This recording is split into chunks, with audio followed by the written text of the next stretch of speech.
Vocês me conhecem pela minha música, pelo meu trabalho com os Titãs, mas poucos sabem que eu passei 8 anos no exílio com a minha família.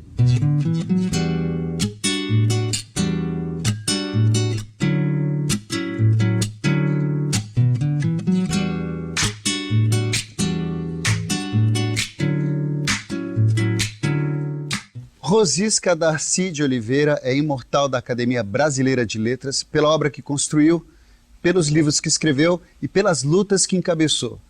Ela está com a gente hoje aqui para falar da sua experiência no exílio e de sua luta por um Brasil mais livre e mais justo. Rosisca, é um prazer te ter aqui com a gente. Você, em 1968, tinha 20 e poucos anos, morava em Genebra. Naquele momento, as torturas no Brasil começaram a se intensificar nos quartéis. A situação começou a ficar mais difícil ainda. Como você ficou a par desse quadro e o que você resolveu fazer? Nessa época, a situação no Brasil já vinha se deteriorando. O AI-5 deteriorou muito, né? A situação que desde 64 já era uma situação difícil, uma situação de ditadura militar. E depois que eu fui para Genebra, então, em Genebra é que eu tomei mais diretamente conhecimento do que vinha acontecendo no Brasil. Até então, ouvia-se dizer, mas a partir dos anos 70, quer dizer, aí, fim de 69, começo dos anos 70, não havia mais a menor dúvida que a tortura tinha se tornado um instrumento de governo. E isso era extremamente assustador, extremamente revoltante, e foi por isso mesmo que eu me envolvi, então, numa rede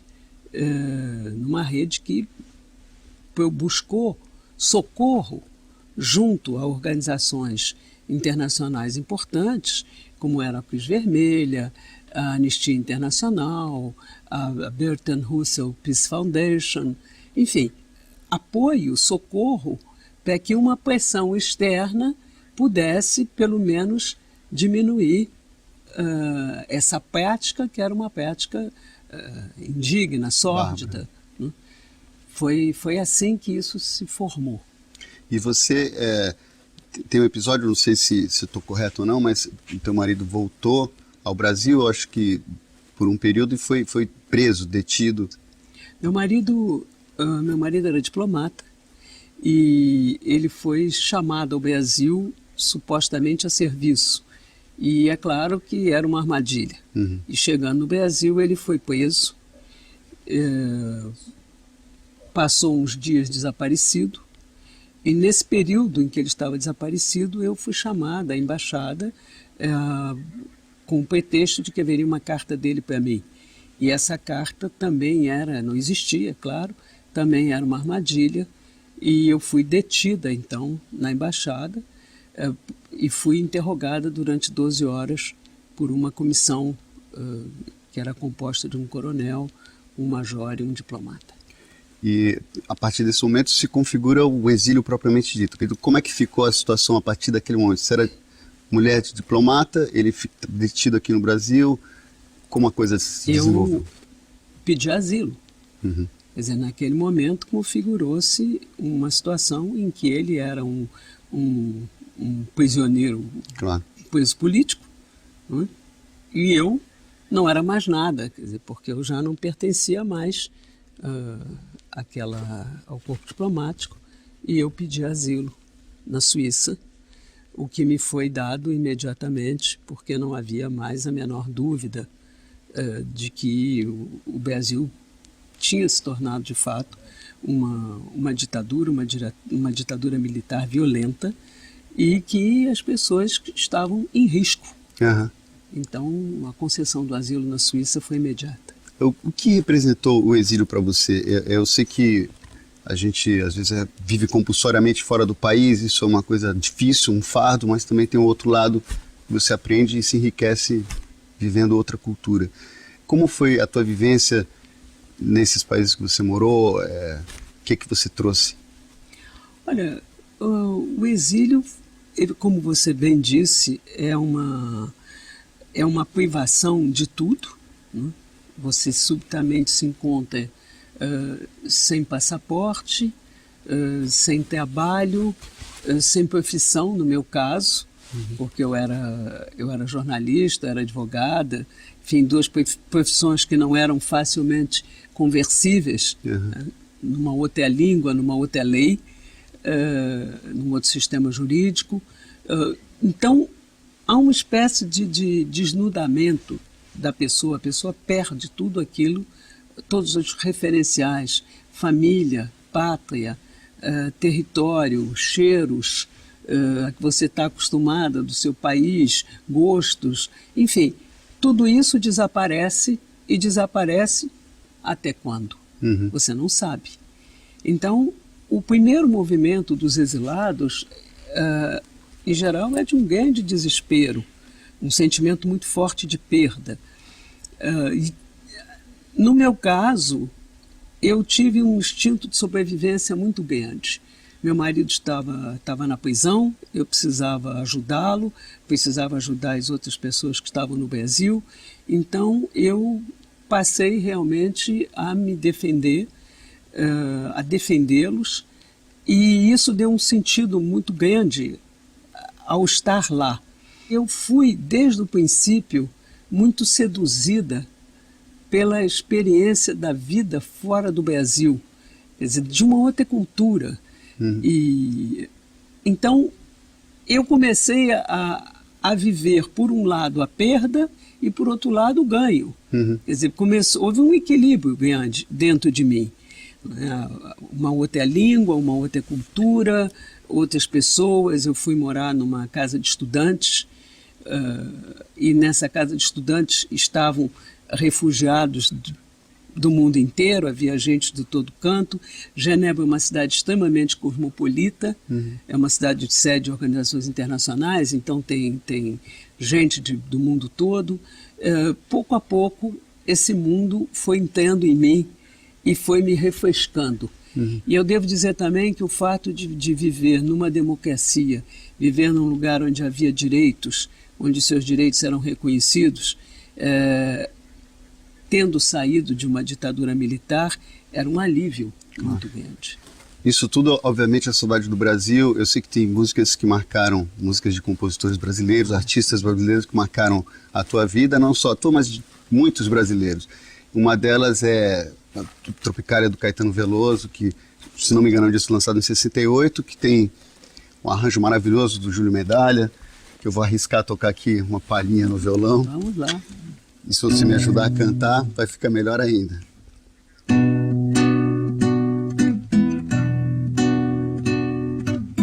Sobre a cabeça os aviões, sobre os meus pés os caminhões, aponta contra os chapadões meu nariz.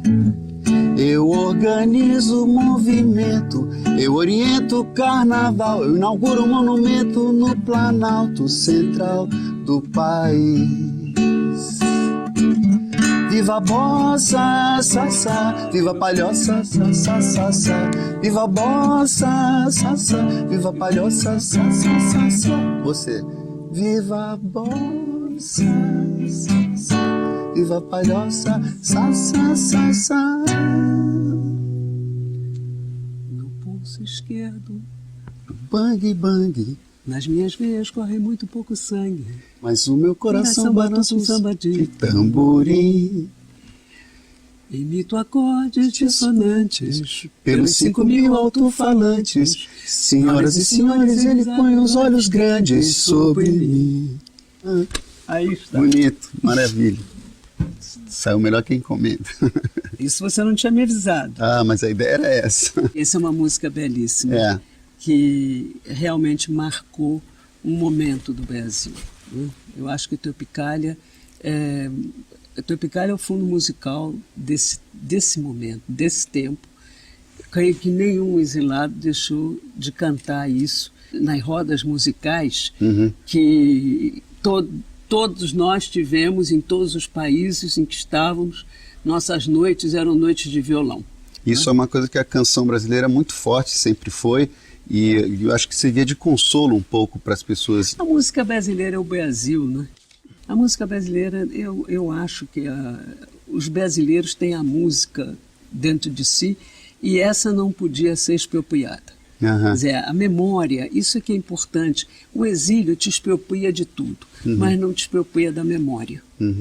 Então, a canção que você cantou desde pequeno, a canção que lembra a você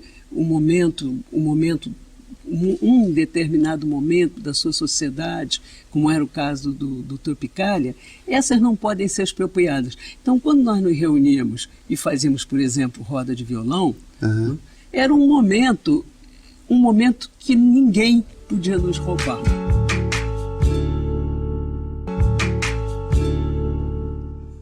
No começo do meu exílio, acho que foi nos 72, Caetano e Gil foram a essa casa de estudantes em que eu morava, inaugurar o Centro Europa Terceiro Mundo, que tinha acabado de ser criado e que era vizinho dessa casa de estudantes.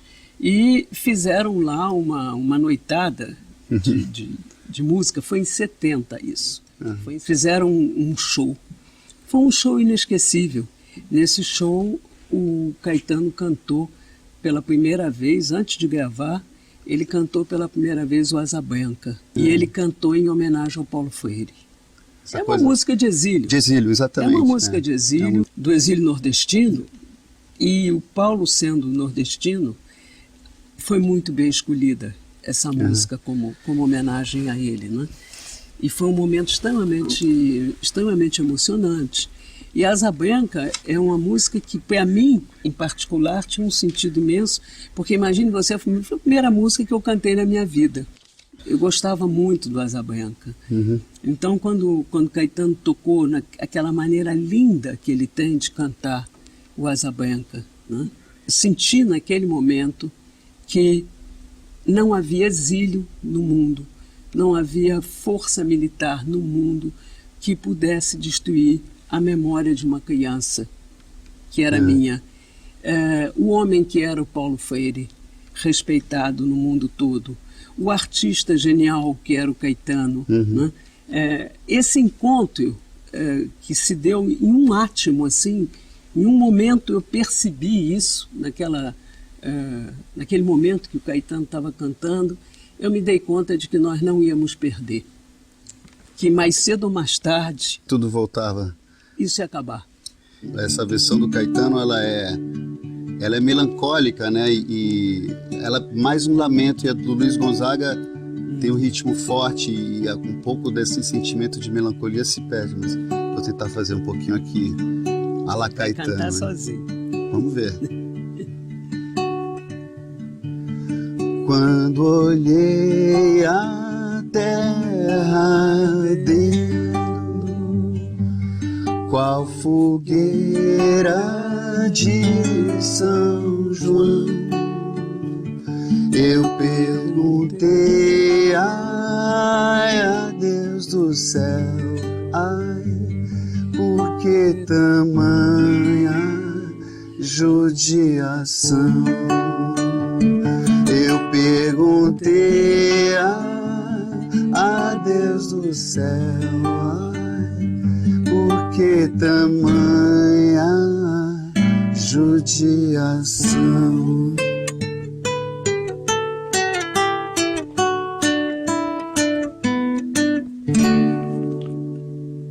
Que braseiro, que fornalha, nenhum pé de plantação. Por falta d'água perdi meu gado, morreu de sede meu alazão. Por falta d'água perdi meu gado, morreu de sede meu alazão. Poxa, você disse que não ia cantar, hein? Eu não resisti ao Asa Branca. Eu adoro essa música. É maravilhosa, né? Eu adoro. E isso foi uma noite, assim, muito especial. E mais especial ainda porque houve um intervalo no show e nós fomos para a casa de uma amiga, Charles Harper e Babette Harper, que eram apoiadores da resistência brasileira, né? E cuja casa era ao lado também do Centro Europa e Terceiro Mundo. Nós fomos para a casa deles e nesse momento o telefone tocou. E o telefone era do Chile. E era o meu marido, Miguel, que tinha acabado de chegar ao Chile. Então a notícia chegou durante o show. Poxa. E isso foi uma emoção muito grande para todos, né? Nós festejamos muito. E só fazendo essas ligações, né? Eu acompanhei meu pai, o exílio do meu pai, o Mino Afonso, foi ministro do João Goulart no Chile. E quando nós chegamos ao Chile, a gente morou durante um bom tempo numa casa geminada à do Paulo Freire. Então éramos amigos, ele tinha, acho que eram 5 filhos, né? 3 meninos e 2 meninos. Os 2 meninos eram da nossa idade. Eu lembro com muito carinho deles porque eles nos acolheram de uma maneira que é uma coisa legal também do exílio, né? Essa coisa da afetividade, como aproxima as pessoas, assim, que se ajudam. Você sabe, essa solidariedade. Quando você diz que eles te acolheram, a mim também. Paulo foi a primeira pessoa que me telefonou quando se tornou pública a prisão do meu marido, né? E ele me telefonou e me disse: eu sei que você está sozinha em Genebra e eu e Elza queremos convidar você para almoçar na nossa casa, né?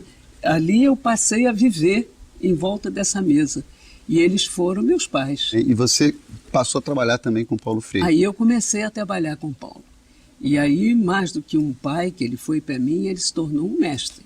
Paulo era, naqueles anos, uma referência mundial, né? Uma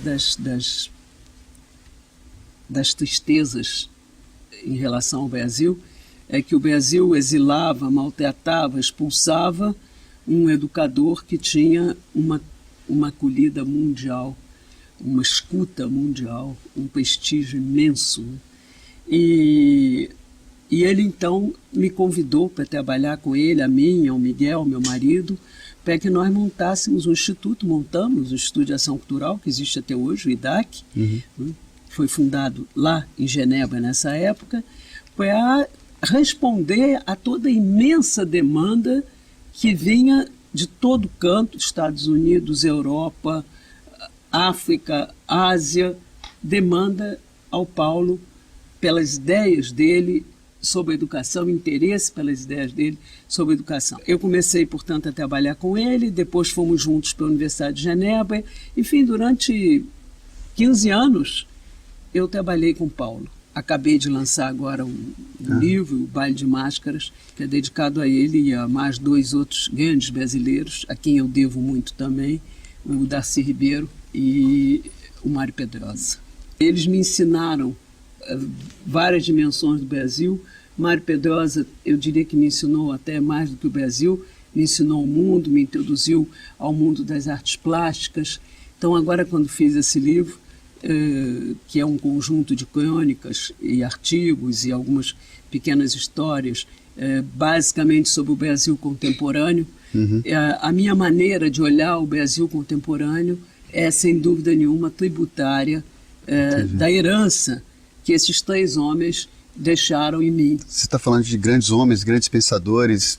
Vamos falar um pouquinho da tua vida acadêmica, por assim dizer. Você teve aula com Jean Piaget, que é um dos maiores pensadores do século XX. Esse é um desses privilégios que que pouca gente tem, né? Eu peguei os 2 últimos anos do Piaget, antes dele se aposentar, fui aluna dele durante 2 anos, e isso um pouco como ser aluna do Freud, né? Tem um pouco o mesmo patamar. E com ele foi o aprendizado da ciência. O Piaget nos ensinava a pensar de maneira científica. Ele nos expôs, inclusive, durante esses 2 anos, ao encontro com os grandes cientistas do mundo em vários campos de pesquisa.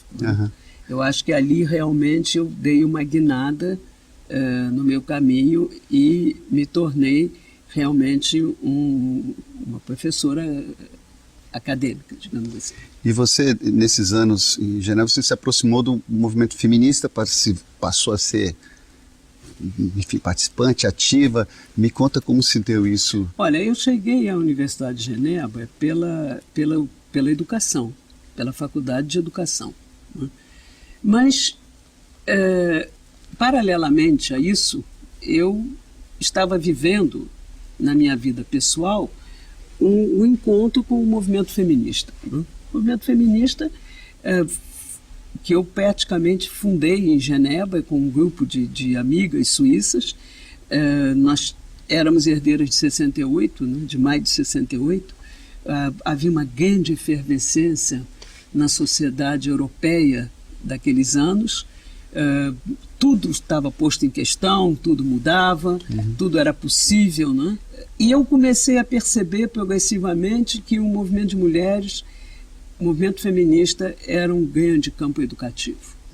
Que aquilo estava transformando, e eu cheguei a brincar uma vez com o Paulo, disse: Paulo, eu acho que eu vou escrever a pedagogia das oprimidas.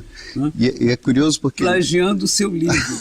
Mas isso é uma coisa que acontecia no mundo dos Estados Unidos também, e eu não sei até se você lembra daquela música do John Lennon que fala "Woman is the nigger of the world", né? A slave of slaves, e todas essas coisas que tão pertinentes que soavam uma novidade absoluta, né? Pois é, e era uma novidade e ao mesmo tempo era uma experiência. Quer dizer, a minha geração foi uma geração que mudou realmente a sua própria vida, né? E eu diria que a revolução das mulheres foi a revolução do século XX que deu certo.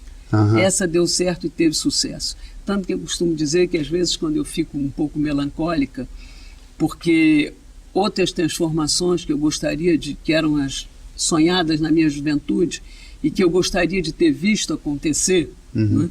Gostaria de ter visto um Brasil diferente, gostaria de ter visto um mundo diferente, um mundo em que não fosse regido como ele é, eu acho hoje, pelo Deus dinheiro, né? Tudo aquilo que eu contestei na minha juventude, contesto ainda hoje. Quando eu vejo que nesse campo, aparentemente, nós não ganhamos, ou pelo menos por enquanto parecemos derrotados. Por outro lado, eu acho que todas as propostas de mudança de mundo trazidas pelas mulheres, né, de uma convivência diferente, de maior respeito, da uma entrada das mulheres nos espaços do saber e do poder, enfim, tudo isso eu acho que foi vitorioso. Então, compensa-se, digamos assim, no meu balanço de lucros e perdas, né? Compensa-se porque eu acho que o século XX mudou o mundo. A tua vida girou em torno de 3 pilares, pelo que você me contou tudo aqui, é o que eu imagino. Se estiver errado, você me corrige. A política, a educação e a literatura. A literatura, não há a menor dúvida, porque eu fiquei... esses anos todos eu fiquei privada da minha língua materna, né? O que evidentemente complicou bastante o exercício, né? Da literatura, porque eu escrevi em francês e isso não é definitivamente a mesma coisa, mas desde que eu voltei para o Brasil que eu retomei a minha atividade como escritora. Eu disse no meu discurso de posse na Academia Brasileira de Letras, que eu pisava na academia como templo da literatura, templo da língua portuguesa, que eu pisava com a mesma alegria com que eu tinha pisado o Brasil na volta do exílio. Bacana. Porque é exatamente a sensação que eu tenho. É a sensação de retomar, de reencontrar o que é meu. Né? A minha língua, o meu instrumento de trabalho. E isso me dá uma grande alegria. Poxa, foi pra gente aqui uma grande alegria conversar contigo. Muito obrigado. Ouvir tantas histórias interessantes. Olha, muito obrigada pelo convite, muito obrigada pelas canções que você me fez cantar, apesar de eu ser a mais desafinada do mundo. Imagina, você sabe que você estava contando essa história toda, eu lembrei uma história do Cartola, que ele foi uma vez entrevistado, perguntaram para ele assim, como é que essas suas canções são todas autobiográficas, você vive tudo isso que você fala? E ele falou assim, uma parte sim, uma parte são histórias que me contam. Aí ele deu uma hesitada e falou, e a outra parte eu invento mesmo. Mas é claro isso que a literatura é invenção. É mais que tudo é jogo, invenção. né? Essa invenção. Ela é mais que tudo, antes de tudo, ela é invenção. Uhum. Agora, essa invenção vem de alguém, né? Claro. Pô, bacana. Prazerzão. Muito obrigada.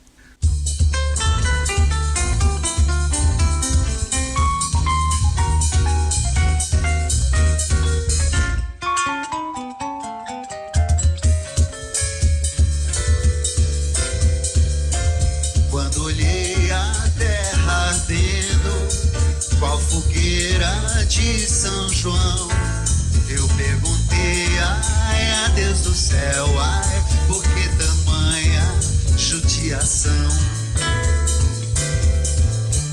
Que braseiro, que fornalha, nem o pé de plantação.